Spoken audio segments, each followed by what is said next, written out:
A very good morning to all of you. And actually, this was going to be a keynote.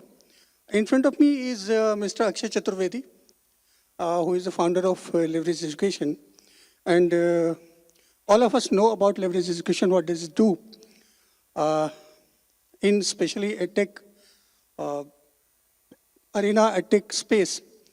So let me keep it very simple. Okay. Someone in last panel, some little lady, she wanted to know why don't we fix someone who actually needs to be fixed. So एक हिंदी में एक बड़े ही महान विचारक चिंतक हुए, and I would like to quote him, and I used to like to quote him this very particular quote. I love to quote. So उन्होंने कहा कि पाश अगर आप सबको पता हो किसी को, I wish, I know, many of you know, he happened to be one of the most prominent thinkers, पाश. तो उन्होंने कहा कि लोहे का स्वाद लोहार से मत पूछो, उस घोड़े से पूछो जिसके मुंह में लगाम है. ठीक है ना? तो Akshay Chaturvedi is one among them, जो लोहार भी है और जिनके मुंह में लगाम भी है. Let me start from Akshay, who is going to speak more on talent mobility. And this is increasingly becoming most important topic for another 10 to 15 years. Because I personally believe that in another 10 to 15 years, we're going to have jobs that don't really exist yet. Am I right? Yeah. So let's start from there itself. So we'll have different sets of job, different sets of skills we require. And in that, where comes this talent mobility? How do we understand it? And how does it matter so much? That's my first question. First of all, this is a tough, the conversation that we had just before this was an absolutely brilliant one, so tough to follow that. But we'll make an attempt, all of us together. Thank you. My name is Akshay Chaturvedi. I'm a part of a company called Leverage. We started off as an EdTech company and now evolving into what we call as talent mobility. And Sanjeev ji, I think I'm glad you started the conversation the way you did. क्योंकि भारत में कोई भी कुछ कर रहा है लगाम तो उसके ऊपर है ही.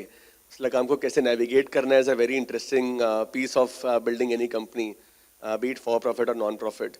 But very quickly, if I just speak, just kind of broadly introduce Leverage, we help talent from 17 different countries go to places all over the world.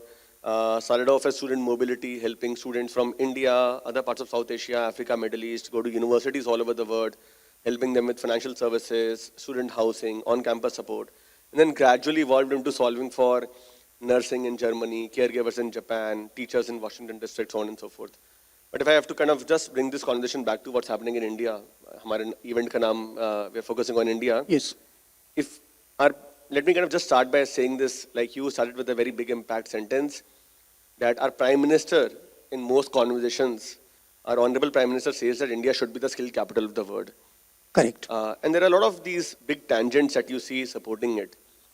We need 43 million people, essentially, worth higher education in India every single year.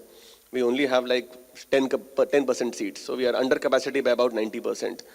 You look at our unemployment rate. That is not going to be solved with mainstream education. You will need skilling, like you're saying. You will need essentially people to move abroad. You will need people to think about doing a wide variety of things that have not been thought about before. Hence, you saw the animation visual gaming announcement in the budget. Hence, we are seeing people move away from STEM and thinking about healthcare, hospitality, and so on and so forth, multiple professions.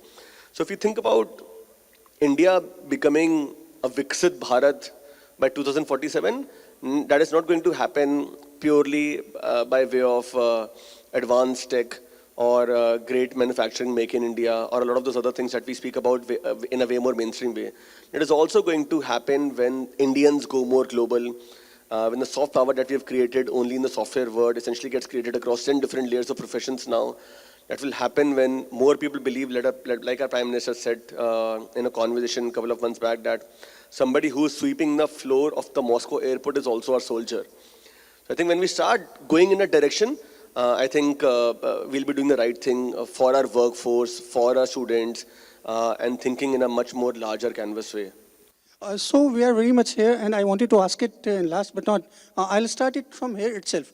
That what according to you, how does India actively play the role to become the global capital of skill capital of the world? So how we can do that? What are the key things that India could do, we as a generation could do to make India the skill capital of the world? What are the key things? So I'll keep it brief, but I think we're already on the right path. If you look at a lot of our government agencies right now, that we work with, a bunch of them are actively looking at what are the talent shortages across the world. I spoke briefly about healthcare and caregiving in Germany, Japan, which are aging countries. There is a shortage of teachers. We spoke about teaching a fair bit in the session before this. Shortage of teachers across America, in Saudi Arabia, and multiple other professions, right? So as long as we are able to figure out that there is a talent shortage around this profession in this specific country, and we as Indians can teach the language, train them very adequately, be it at the BMW factory floor, be it for construction in some part of Europe, be it around audio, visual gaming, etc., the whole creator community that the Prime Minister is speaking about. So I think as long as that demand-supply matching happens very adequately, we're on the right path, and I think I'm very happy that the government agencies are finally aligned with that, and they're actively thinking about how can we really bridge this by also ensuring that it's not happening randomly. So we're essentially training them and we're giving them some form of certificate from the government. We're saying that, okay, you are wearing our uniform, you are wearing our certificate, and we, from an Indian government standpoint, believe that you are well capable of, say, doing teaching in America, or like doing healthcare in Germany, or doing like something else. So I think as these systems become much more aligned, as these systems become much more structured, I think that is going to really be that inflection point from where India will truly become the skill capital of the world as we want to. So you think that the entire ecosystem, I mean the training ecosystem and all education ecosystem, do you understand that they are very much on the point to make India global capital, skill capital? Because sometimes we do feel that the education model that we are working are somehow getting rotten. I think absolutely bang on. I've been making this controversial statement on many forums, and I get beaten down on that. But I don't believe in. But I don't think this is any controversial that we look our education system. We are doing fantastic because you also know, we all know that we have some of the best talents in the world. We are running the global companies across the world. So there's no question that. But somewhere, as I started with that, in another 15 to 20 years, we are going to have jobs that we have not seen yet. So if we see that, are our institutions ready to take on that? That's my point. No, Sanjeev ji, I think I'll go back to what you said towards the beginning, and just to kind of touch down on this too. When you say India has the best talent, you have to understand that bhook hai, but tarashna zaruri hai uske upar. If just the bhook is not going to do anything by itself, right? And we have all these foreign universities coming to India right now, and the programs are not as evolved as we would have liked them to be. They're not teaching AI, they're not teaching quantum computing, they're not teaching the careers of the future. You either have to be studying something which is advanced tech, or you have to be studying something which is more skill related. Otherwise, it's going to be very, very, very, very, very difficult for you to find employment 5 years out. And that is not happening. Hence, if I was education minister, or if I was essentially in more powerful roles, I would have said that rather than universities, let us open more centers of skill. Because even now, a person goes through a 4-year undergraduate degree, becomes an engineer in one of these Noida colleges and Navi Mumbai colleges, and then says that, Abhi, let me upskill myself to find a job. Exactly. So upskilling, reskilling is more important in these times. I'm saying upskilling, kyun karne ki zarurat hai? We could essentially have included this in the curriculum at a very national, broad level with the AICTE, with UGC and things like that. Okay.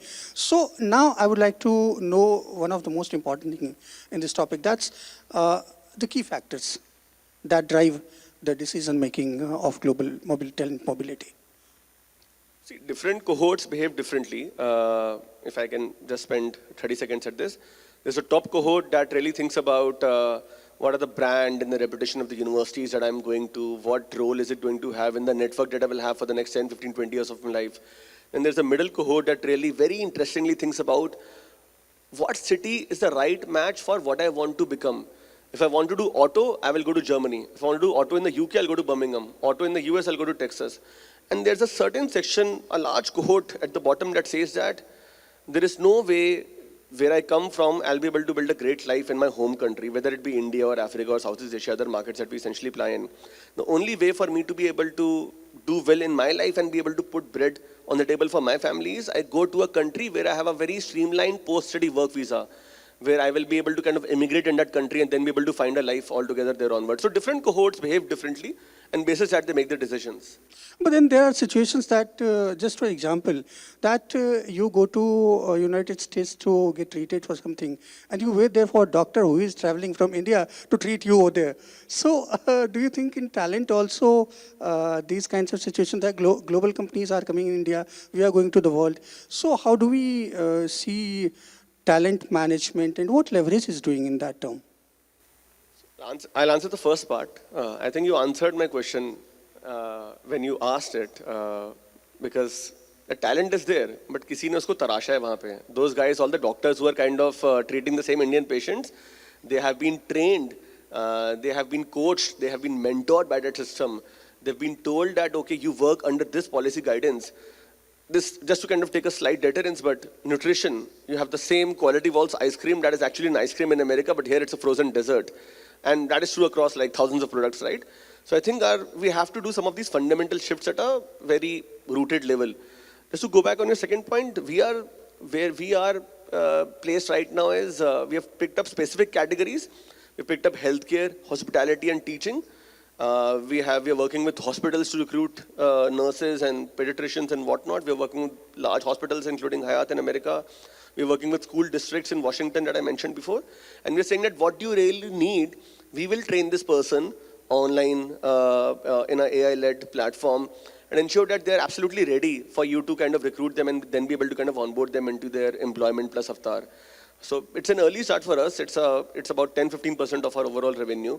But we are very, very bullish on India being the skill capital of the world, which is where we started. So you think that's going to capture some 40% of your overall business in another 5 to 7 years? No, I think, so just from a scale perspective, we'll touch hopefully $100 million in revenue top line next year. And we believe easily like about $10-15 million will come from this, what we call as leverage careers internally. Okay, great. So what do you think, according to your new upcoming mobility pathways that you see in another 5 years down the line? I don't see very long term. I see somewhere in short and middle term.